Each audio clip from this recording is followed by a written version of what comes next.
और बच्चों आज हम लोग स्टार्ट करते हैं। आपका एग्जाम्पल्स है, ये एक्सरसाइज है आपका 3.6 का इंट्रोडक्शन पार्ट है और उसका ये एग्जाम्पल्स है। एग्जाम्पल नंबर 19 है। पिछले वीडियो में हम लोगों ने इसको देखा था, लेकिन आज इसको दूसरे मेथड से हम लोग देखेंगे, इसको सॉल्व करेंगे दूसरे मेथड से। तो आप पिछला वीडियो भी देख सकते हैं, उसमें हमने क्रॉस मल्टीप्लिकेशन, इस सवाल को क्रॉस मल्टीप्लिकेशन मेथड से देखा था। लेकिन आज हम लोग इस सवाल को एलिमिनेशन मेथड से करके देखेंगे और देखते हैं कि क्या रिजल्ट आता है। देखिए तो सवाल क्या है, थोड़ा एक बार हम लोग पढ़ लेते हैं कि ताकि आपको रिकैप हो जाएगा, आपको ध्यान रहेगा। A boat goes 30 kilometre up stream and 44 kilometre down stream in 10 hour. 10 घंटे में वो अप स्ट्रीम जाती है 30 किलोमीटर और 44 किलोमीटर डाउन स्ट्रीम जाती है। अब कहता है इन 13 आवर, 13 घंटे में, ये तो 10 किलोमीटर में जाती है, 13 घंटों में it can go 40 kilometre up stream 40 kilometre जाती है और 55 स्ट्रीम डाउन स्ट्रीम में जाती है। ठीक है, determine the speed of stream and that the boat in still water. तो स्पीड आपको बताना है, स्ट्रीम का, धारा का और बोट का स्पीड आपको बताना है। स्टिल वाटर में दोनों का स्पीड आपको बताने हैं। तो चलिए हम लोग चलते हैं क्वेश्चन की तरफ। तो ऐसे देखिए, इसको हम लोगों ने एज इट इज़ लेट किया हुआ थोड़ा पहले से कि आपको आसानी हो। देखिए, let the speed of the boat in still water भी x किलोमीटर पर आवर, ये हमने माना है। ठीक है, और speed of the stream be y kilometre, और स्ट्रीम का, धारा की जो गति है उसको हमने स्पीड माना है y, और स्पीड ऑफ द बोट की स्पीड माना है x, ये दोनों मान लिया है। अब कहता है speed of the boat down stream में क्या होता है कि दोनों का स्पीड प्लस हो जाता है। डाउन स्ट्रीम का मतलब क्या होता है, ये देखिए, अगर पानी हमारे पास इधर से बह रहा है, इधर से इधर जा रहा है, तो बोट भी हम इधर से इधर ले जा रहे हैं तो दोनों प्लस हो जाएगा, क्योंकि दोनों सपोर्ट करता है। धारा की दिशा में हम चल रहे हैं तो सपोर्ट करेगा, इसलिए दोनों को प्लस कर देंगे। धारा की दिशा जो होगी, जो ये पानी बह रहा है, और वो हमारा बोट का स्पीड, दोनों प्लस हो जाएगा। तो वही एज इट इज़ यहाँ देखिए हम लोगों ने किया है, speed of the boat down stream में प्लस कर दिया है। ठीक, x plus y kilometre per hour, ये देखिए x plus y kilometre per hour. ठीक है, और speed of the boat in up stream में माइनस कर दिया है। अप का मतलब होता है कि धारा की दिशा इधर है और इधर हम जाए, जैसे ये देखिए धारा की दिशा इधर है और ये विपरीत जा रहे हैं, तो ये अप स्ट्रीम कहलाएगा। ठीक है, तो इस हिसाब से हम लोगों ने इनको देखा।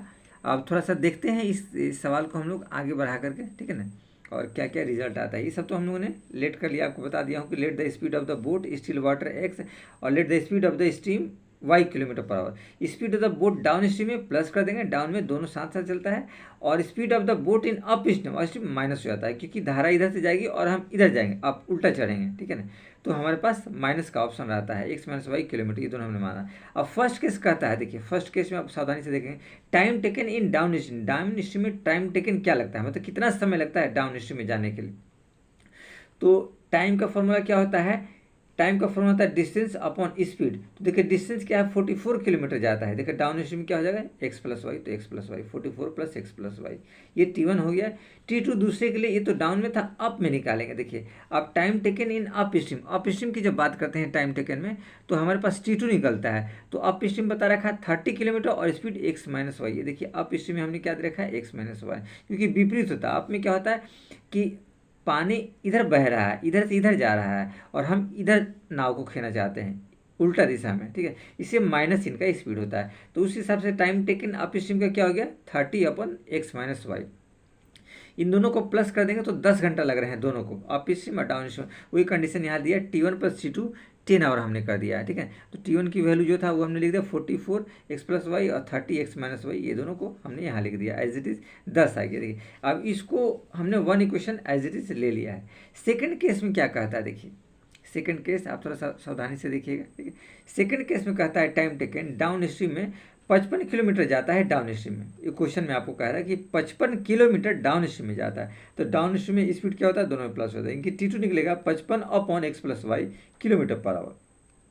अप स्ट्रीम की बात करें तो अप स्ट्रीम 40 किलोमीटर जाता है। ठीक है, तो अप स्ट्रीम में क्या होता है, ये स्पीड उसका माइनस हो जाता है, distance upon time, T2 is equal to distance upon. वैसे T1 T2 अकॉर्डिंग क्वेश्चन के हम लोग ऐड कर देंगे, क्योंकि दोनों को मिलाकर 13 घंटे लग रहे हैं, दोनों को मिलाकर के ये 13 घंटे में ये जाता है। तो T1 ये आपका हो जाएगा 55 बटे एक्स प्लस वाई, 55 बटे x plus plus 40/(x-1) 40/(x-1) equal to 13 हो गया, ठीक है ना। तो इक्वेशन 2, तो पहला इक्वेशन हमने माना था ये, ठीक है ना, ये आपका था, और दूसरा इक्वेशन आपके पास ये रिजल्ट आ गया, ठीक है। अब एक्चुअली क्या है कि थोड़ा सा हम लोग इसको शॉर्ट कर देते हैं, ये 1/x + y को इसको रिलेट किया जाए तो ये इक्वेशन थोड़ा शॉर्ट हो जाएगा। तो 1/x + y u हमने लिया और 1 - x - y v हमने लिया, इस हिसाब से। अब देखिए u पहले वाले इक्वेशन में पुट कर देंगे तो आपके पास देखिए क्या दिया हुआ, 44x + y, तो 44u हो जाएगा और 30v हो जाएगा ये। तो वही एज इट इज़ हमने देखिए यहाँ पे किया है, 44u और 30v इक्वल टू 10 कर दिया है, और सेकंड में 55u और 40v और ये 13 कर दिया है। तो इस हिसाब से दो इक्वेशन हमारे पास बन गए।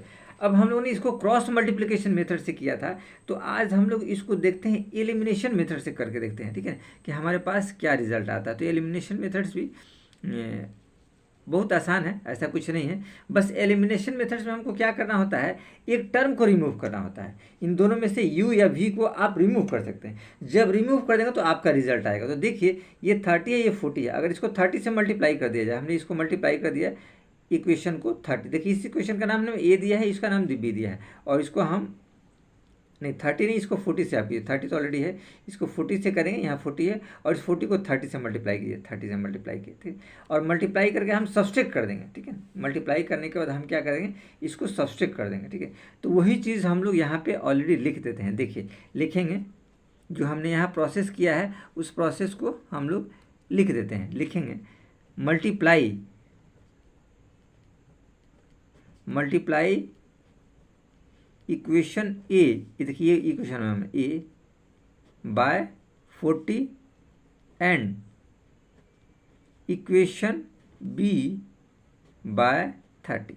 देखो इक्वेशन बी है, इसको हमने 30 से मल्टीप्लाई किया, देन सब्सट्रैक्टिंग, तब हम लोग बोल रहे हैं उसको सब्सट्रैक्ट कर देंगे, ठीक है ना, घटा देंगे, ठीक। घटाने पे क्या रिजल्ट आएगा, तो देखिए मल्टीप्लाई करते हैं, यहाँ देखिए 4 चौक 16, 4 चौक 16 1 17 और 0 आ जाएगा, देखिए 0 ऑलरेडी है, ठीक है ना। 4 चौक 16, 4 चौक 16 17, इतना u प्लस ये देखिए 4 3 12, 1 0 1 0 2 0 आ जाएगा, 2 0 आपको v आ गया, इक्वल टू 40 को 10 से करेंगे ये आपको 400 आ जाएगा।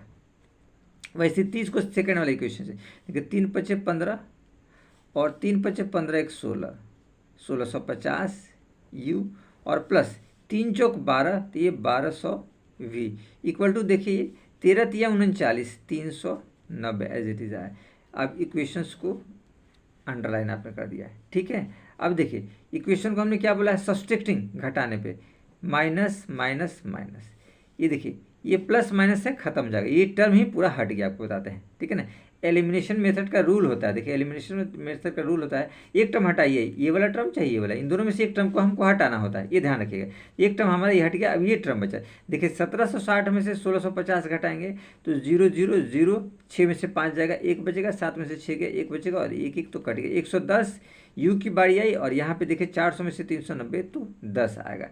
तो u इस हिसाब से आपके पास रिजल्ट आया 10/110, तो एक कट जाएगा, यानी कि 1/11, ये रिजल्ट हमारे पास u का कंडीशन से आया। अब u का मान आप इसमें भर दीजिए, ठीक है ना, a और b, किसी में भी a और b में, तो हम लोग b वाले में लेते हैं, ठीक है ना।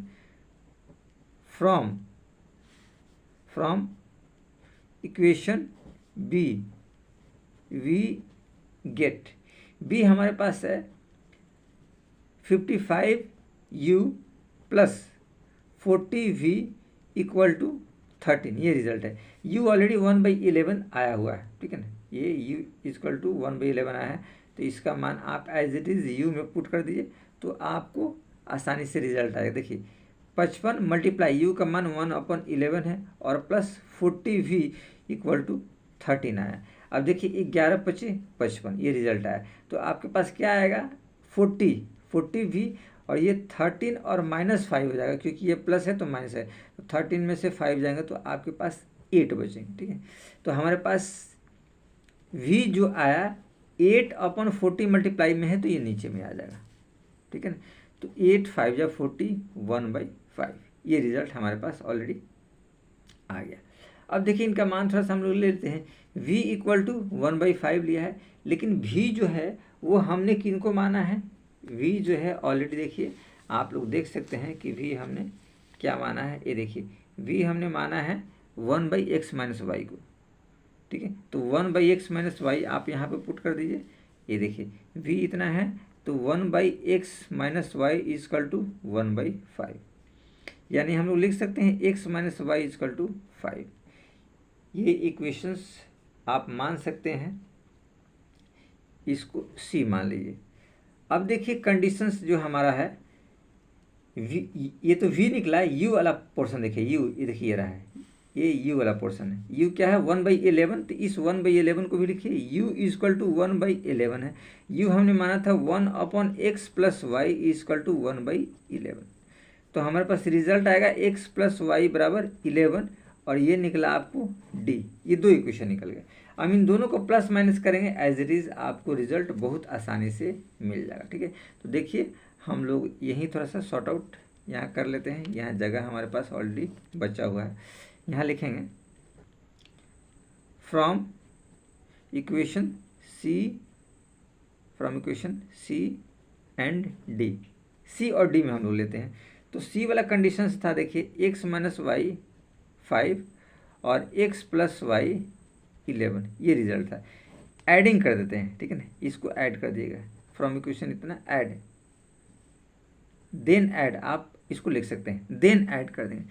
ऐड करेंगे तो देखिए प्लस प्लस और प्लस 11 5 क्या हो जाएगा 16, और यहाँ देखिए वाई वाई कटेगा तो क्या बचा 2x, तो 2x 16, तो 2 8 जाए, यानी कि x इक्वल टू 8 आपको आया किलोमीटर आपका पर आवर। x का मान इन दोनों में किसी में रख दीजिए, फ्रॉम इक्वेशन डी की बात हम लोग करते हैं, ठीक है। डी देखिए x प्लस वाई वाला रहा, x plus y equal to 11, 8 plus y equal to 11, ये रिजल्ट है। x plus y equal to 11, तो 8 प्लस वाई इजकल टू 11, तो y equal to 11 minus 8 equal to 3, यानी कि y equal to 3 kilometre per our.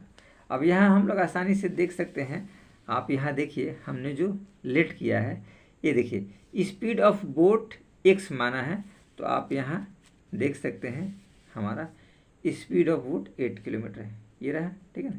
यहाँ आप चाहे तो एज इट लिख सकते हैं लास्ट में स्पीड ऑफ बोट x बराबर 8 किलोमीटर पर आवर, ठीक है ना। और दूसरा कंडीशन आप यहाँ देखिए क्या दिया हुआ है, speed of stream be y, stream का स्पीड आपको y दिया है, तो आप यहाँ लिख सकते हैं speed of stream y equal to 3 kilometre per hour. तो ये रिजल्ट हमारे पास है 8 और 3 का मामला, ये आपको फिट हो गया। तो ये हमने आपको दिखाया एलिमिनेशन मेथड करके। अब यहाँ आप देख सकते हैं इस सवाल को उन्होंने बनाया है, देखिए क्रॉस मल्टीप्लिकेशन मेथड से, ठीक है ना। सवाल को उन्होंने देखिए क्रॉस मल्टीप्लिकेशन मेथड से बनाया है, वही वाला इक्वेशन से यहाँ पे है, ये क्रॉस मल्टीप्लिकेशन मेथड से बनाया है। और इनका भी रिजल्ट आप लोग यहाँ देख सकते हैं, ये रिजल्ट देखिए आपको आया है 8 किलोमीटर और स्पीड ऑफ स्ट्रीम आया है 3 किलोमीटर। ये आसानी से आप लोग यहाँ ऑलरेडी देख सकते हैं, ठीक है। तो इस हिसाब से हम लोग का आंसर वही आया। तो आप इस मेथड को कीजिए चाहे दूसरे मेथड को कीजिए, आंसर आपका वही आना है, किसी भी मेथड से आप सॉर्ट आउट कीजिए।